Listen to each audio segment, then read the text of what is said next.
देखिए दोस्तों, पहला क्वेश्चन है, मोस्ट इंपॉर्टेंट क्वेश्चन है और हमेशा दोस्तों ये प्रश्न परीक्षाओं में पूछा जाता है। इस पे दो टाइप के प्रश्न बनते हैं। देखिए पहला प्रश्न ये बनता है, निम्न में से कौन सी विटामिन पानी में घुलनशील है। पहला क्या बनता है, पानी में घुलनशील विटामिन पूछता है, तो उसका आंसर हो जाएगा दोस्तों पानी में घुलनशील कह ले या जल में घुलनशील कह ले, मतलब एक ही होता है जल पानी। ठीक है, यहाँ पे कंफ्यूज नहीं होंगे। ठीक है, जल में घुलनशील पूछ ले तो जल में घुलनशील विटामिन कौन कौन सी होती है दोस्तों, विटामिन बी एंड सी। कौन सा, तो आंसर हो जाएगा ऑप्शन नंबर सी। इसमें विटामिन सी दिया है सिर्फ और बी भी होता है। विटामिन बी और सी दोस्तों क्या होते हैं, जल में घुलनशील होते हैं। और एक और प्रश्न पूछा जाता है दोस्तों, कौन सी विटामिन वसा में घुलनशील। ठीक है, वसा में घुलनशील पूछेगा तो विटामिन ए वसा में घुलनशील होता है, विटामिन डी भी वसा में घुलनशील होता है, विटामिन के भी होता है और विटामिन ई भी क्या होता है दोस्तों, ये जो चार हैं ये वसा में घुलनशील होते हैं। वसा में घुलनशील पूछेगा तो बताइएगा, vitamin A, vitamin D,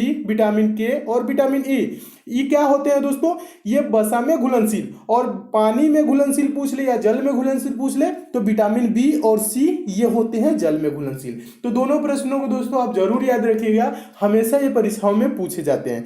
next question देखिएगा, दूसरा प्रश्न है। दूसरा प्रश्न भी काफी इंपॉर्टेंट है, हमेशा ये भी पूछा जाता है। प्रश्न है टाइफाइड, टाइफाइड होने पर कौन सा अंग प्रभावित होता है। तो दोस्तों टाइफाइड होने पर आंत प्रभावित होता है। कौन प्रभावित होता है, आंत। ऑप्शन नंबर बी सही हो जाएगा।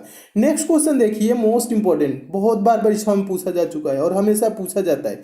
मानव में गुणसूत्रों यानी क्रोमोसोम्स की संख्या कितनी होती है। क्रोमोसोम्स की संख्या कितनी होती है, 46 होती है। तो कौन सा आंसर सही हो जाएगा, ऑप्शन नंबर सी सही हो जाएगा। देखिएगा यहाँ पे समझने वाली बात क्या है, 46 होती है लेकिन ये क्या लिखा है, 23 जोड़े। 23 जोड़े का मतलब क्या हो गया दोस्तों, 46 हो गया। अगर जो सिर्फ संख्याएं दी रहती तो 46 टिक करते। ठीक है, लेकिन जोड़े का मतलब, जोड़ा में दो होता है, एक जोड़े का मतलब दो, दो जोड़े का मतलब चार, 46 यानी कि क्या हो गया, 23 जोड़े का मतलब क्या दोस्तों, 46। ठीक है, क्रोमोसोम्स की टोटल संख्या कितना होता है, तो 46 होता है। और जोड़ा में पूछे तो दोस्तों आंसर दीजिएगा 23 जोड़े। ठीक है, 23 जोड़े का मतलब हो गया 46। ठीक है, तो यहाँ पे आप कंफ्यूज नहीं होंगे। इस टाइप से थोड़ा सा कंफ्यूज हो गया प्रश्न आप गलत कर देते हैं, लेकिन गलत नहीं करिएगा। ठीक है, मानव में गुणसूत्रों यानी क्रोमोसोम्स की संख्या कितनी होती है, तो 23 जोड़े होती है। संख्याएं पूछे तो 46 होती है। तो इसे दोस्तों आप जरूर याद रखेंगे। नेक्स्ट क्वेश्चन देखिएगा, चौथा प्रश्न भी इंपॉर्टेंट है।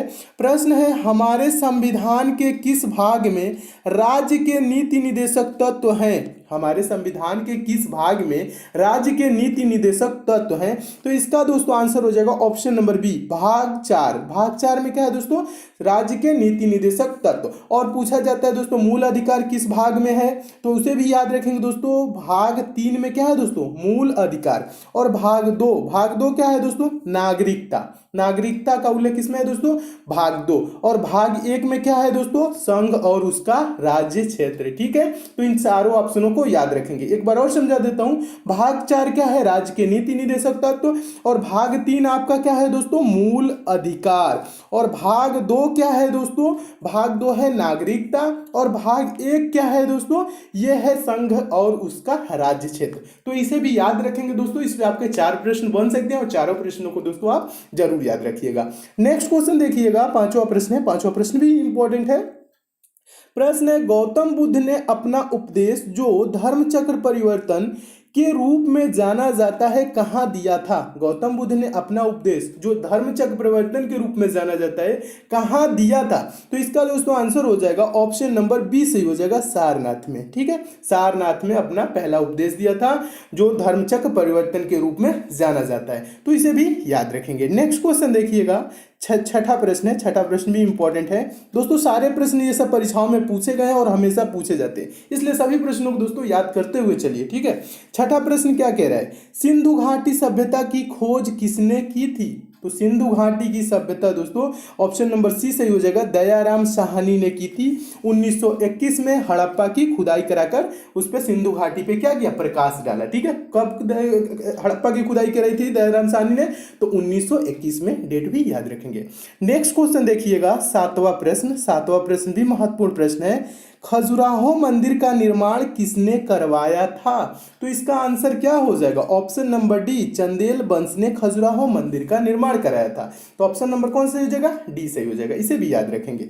अगला प्रश्न देखिए, आठवां प्रश्न। आठवां प्रश्न भी इंपॉर्टेंट है। ठीक है, देखिए प्रश्न क्या कह रहा है, भारत और पाकिस्तान दो स्वतंत्र राज्य बनाए गए। भारत और पाकिस्तान दो स्वतंत्र राज्य बनाए गए। शिमला सम्मेलन द्वारा, क्रिप्स प्रस्ताव द्वारा, कैबिनेट मिशन प्लान द्वारा, भारतीय स्वतंत्रता अधिनियम द्वारा। तो इसका दोस्तों आंसर कौन सा हो जाएगा? ऑप्शन नंबर डी सही हो जाएगा। भारतीय स्वतंत्रता अधिनियम द्वारा बनाए गए। भारतीय स्वतंत्रता अधिनियम 1947 के द्वारा, ठीक है, 1947, ये डेट भी याद रखेंगे। और दोस्तों शिमला सम्मेलन कब हुआ था ये भी पूछा जाता है, तो ये हुआ था 1945, इसे भी याद रखेंगे, पूछा जाता है, ठीक है।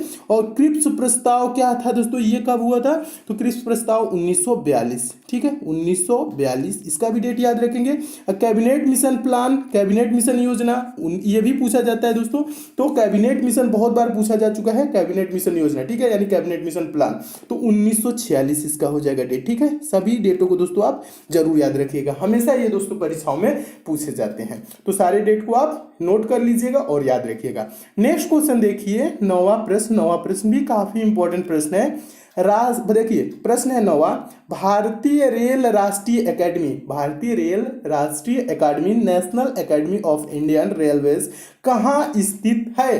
तो इसका आंसर क्या हो जाएगा दोस्तों? चारों ऑप्शन को पढ़ेंगे तो ऑप्शन नंबर इसका डी सही हो जाएगा, बड़ोदरा में, बड़ोदरा यानी गुजरात में, ठीक है। तो इसे भी याद रखेंगे, हमेशा दोस्तों पूछा जाता है, ये मोस्ट इंपॉर्टेंट क्वेश्चन है, तो आप इसे जरूर याद रखेंगे।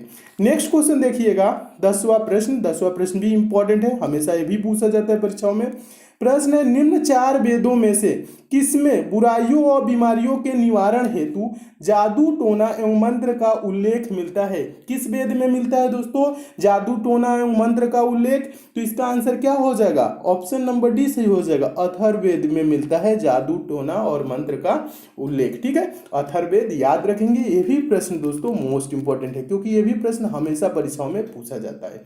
नेक्स्ट क्वेश्चन देखिए, 11वां प्रश्न। 11वां प्रश्न भी काफी इंपॉर्टेंट है। प्रश्न है दोस्तों, उत्तर बिहार का प्राचीन नाम था, उत्तर बिहार का प्राचीन नाम था। तो आंसर हो जाएगा ऑप्शन नंबर ए, उत्तर बिहार का प्राचीन नाम वज्जी था। क्या था दोस्तों? वज्जी था। और वज्जी की राजधानी दोस्तों क्या थी? वैशाली, ठीक है। वज्जी की राजधानी भी पूछा जाता है, उत्तर भारत का प्राचीन नाम क्या था? वज्जी, और वज्जी की राजधानी वैशाली, याद रखेंगे, ये भी पूछा जाता है। नेक्स्ट क्वेश्चन देखिए, 12वां प्रश्न। 12वां प्रश्न भी इंपॉर्टेंट है। भारत के राष्ट्रीय चिन्ह में शब्द सत्यमेव जयते कहाँ से लिए गए हैं? तो इसका आंसर हो जाएगा दोस्तों ऑप्शन नंबर ए, मुंडक उपनिषद से, यानी मुंडकोपनिषद से भारत के राष्ट्रीय चिन्ह सत्यमेव जयते लिए गए, ठीक है। इसे भी याद रखेंगे दोस्तों। ये भी प्रश्न क्या है दोस्तों? ये भी प्रश्न मोस्ट इंपॉर्टेंट है, हमेशा परीक्षा में पूछा जाता है। नेक्स्ट क्वेश्चन देखिएगा, 13वां प्रश्न। 13वां प्रश्न दोस्तों देखने से पहले दोस्तों बता दूं आपके लिए दोस्तों, एक पंचम पब्लिशर की बहुत ही अच्छी ई बुक आई है, उसके बारे में थोड़ा सा आपको जानकारी दे देता हूं दोस्तों, उसके बाद आपको समझाता हूं 13वां प्रश्न।